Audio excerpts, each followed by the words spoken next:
Bocilin nih.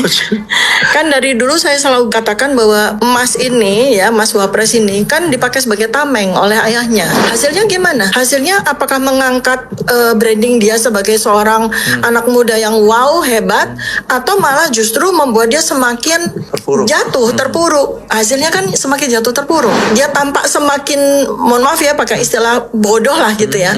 Dia tampak semakin tidak berkualitas gitu secara kognitif gitu kan. Semakin menjadi gitu. Jadi kalau Penyakit orang tuanya seperti itu, anaknya bisa seperti itu. Iya, ada tren Cucunya juga seperti spiritualitas. Dia bekerja tanpa batas dan bahkan bisa menyeret tubuh yang sudah lelah. Karena dengan kekuatan semangat itu terus-menerus bisa mewakafkan dirinya untuk kepentingan kemaslahatan. Dokter Tifa, ada yang menarik.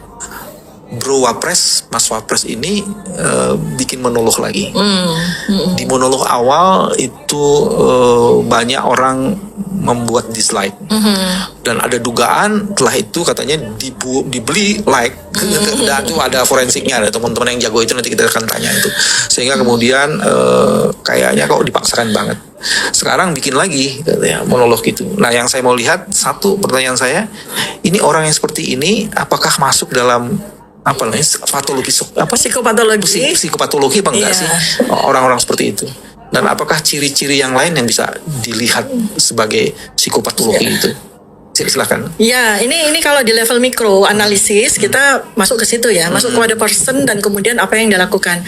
Tapi kalau kita melihatnya secara makro analisis itu kan sebenarnya adalah sebuah jalinan gitu, sebuah kelindan dari awalnya seperti apa sampai ujung seperti apa yang sampai dengan hari ini gitu. Artinya ini kita kalau lihat secara skenario, big skenarionya, anak ini, beliau ini, Bocilin ini, kan dari dulu saya selalu katakan bahwa emas ini ya, emas Wapres ini kan dipakai sebagai tameng oleh ayahnya. Itu sudah dari dulu saya sudah sampaikan.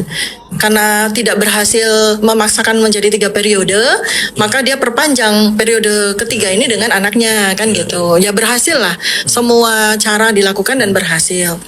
Dia mengharapkan bahwa anaknya ini akan segera bisa bisa dilakukan semacam entah itu modifikasi atau dilakukan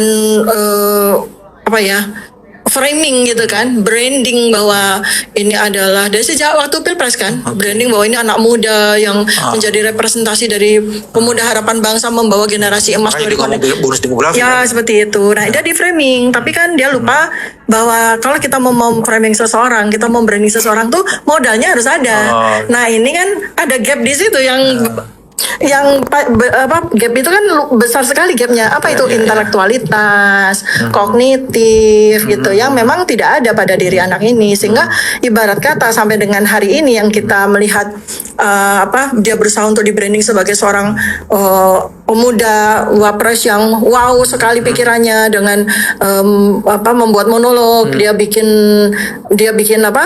channel YouTube gitu, dia monolog yang kita semua tahu persis bahwa itu pasti dia membaca teleprompter dan sebagainya yang dibuat oleh timnya, karena memang tidak nyambung kan antara apa yang dia bicarakan dengan kekosongan mata dan gitu, itu kan kelihatan kalau kita lihat dari sisi jadi behavior kekosongan pikiran itu tercermin dari kekosongan mata. Iya, pada dasarnya kan sebetulnya kata-kata itu adalah sebuah produksi dari otak berpikir kan.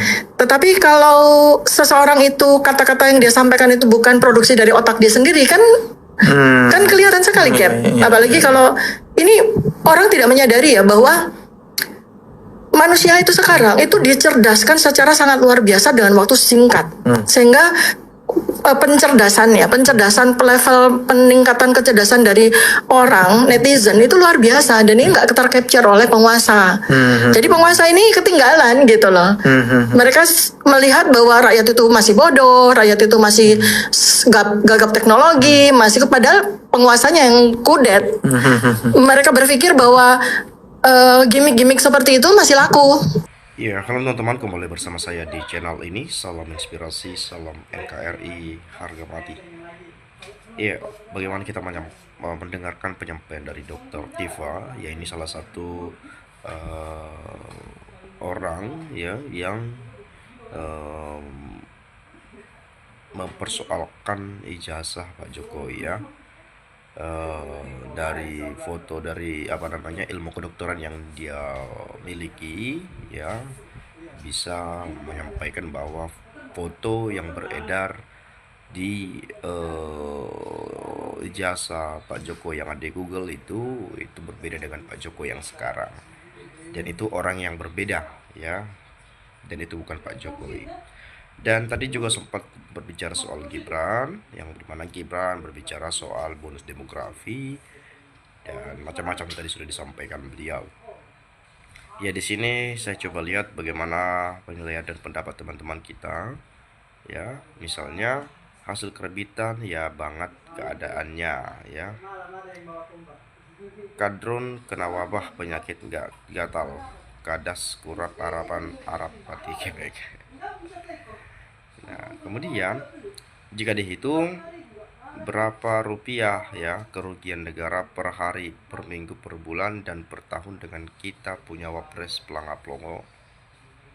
Saya nggak tahu juga, teman-teman belum pernah ngitung ya. Buah jatuh dekat pohonnya, bila pohonnya loyo dimakan rayap atau jadi sarang burung, maka buahnya busuk, rusak, hanya jadi makanan semut. Kalau menurut aku, orang yang paling bodoh seperti disebut dokter ini, apakah dokter gadungan atau apa? Tiap hari hanya nyari kesalahan orang lain, lalu orang-orang yang tidak berguna bagi bangsa, lalu ikut-ikutan ngomong. Mereka yang tidak berguna model begini tunggu dibayar dengan fitnah. Dokter Tifa berani, pintar, selamat berjuang, semoga tetap sukses, amin ya. Jadi memang kita juga harus fair di sini, bahwa ketika ada yang mengatakan buat gaduh ini itu segala macam, ya sebetulnya secara keilmuan yang mereka miliki, ya mereka mempertanyakan ijazah Pak Jokowi itu asli atau palsu. Kalau ada yang mengklaim asli, ada yang mengatakan palsu, silakan adu data. Silakan tunjukkan ijazah asli yang dipegang Pak Jokowi saat ini. Silakan uji digital forensik. Dan pada saat diuji itu harus bersama-sama diuji gitu ya, biar ya saling tahu terang benderang gitu. Nah, kemudian betul Gibran dipaksa oleh bapaknya jadi wapres, dia belum bisa, nggak ada prestasi. Emang betul cocok, lanjut Mbak, biar tahu masyarakat, biar sadar bocil ini kosong. Nah, jadi banyak sekali memang yang mengatakan bahwa Gibran ini sebetulnya belum layak sebagai wakil presiden. Nah, lagi pula juga kalau kita sering melihat mendengar bahwa ada tuntutan dari purnawirawan TNI yang menuntut wakil presiden mau diganti lewat MPR, tentu ini petisi yang serius menurut saya, dan ini bukan main-main karena ini disampaikan langsung oleh para purnawirawan TNI yang memang sudah berjuang dan banyak sudah jasa mereka untuk negeri ini, dan pastinya saya yakin mereka mencintai negeri ini sepanjang masa. Dan untuk itu ya bagaimana mungkin melihat posisi Gibran sebagai wakil presiden hari ini, ya bagaimana kinerjanya, apa yang dilakukan, bagaimana respon ketika ada persoalan-persoalan atau apapun itu, ya itu menjadi sebuah tolak ukur sebetulnya untuk menilai seorang Gibran, oh ternyata Anda belum layak dan belum cocok, kurang lebih seperti itu. Dan ini sebetulnya sudah sejak lama ada yang mengatakan Gibran itu ya gak cocok jadi wapres. Secara usia pun sebetulnya ya sudah lah gitu ya, belum lah. Pengalaman juga belum. Tapi kalau memang usianya pada saat itu tidak mencukupi tapi pengalamannya sudah banyak gitu ya, it's okay menurut saya, no problem. Dan secara hukum juga sebenarnya udah sah dilantik ya. Dan saat ini yang menjadi persoalannya, misalnya Pak Prabowo nanti berhalangan, apakah Gibran mampu menggantikan di tengah-tengah pengalaman yang belum ada gitu ya. Mau dibawa kemana nanti Indonesia sebesar ini? Nah, itu yang selalu digaungkan. Dan mungkin itu saja lah ya teman-teman, nanti ada pendapat lain boleh silakan sampaikan di komentar pada video ini. Dari saya mungkin itu saja. Terima kasih saya ucapkan sekali lagi. Salam inspirasi, salam NKRI, Harga Mati.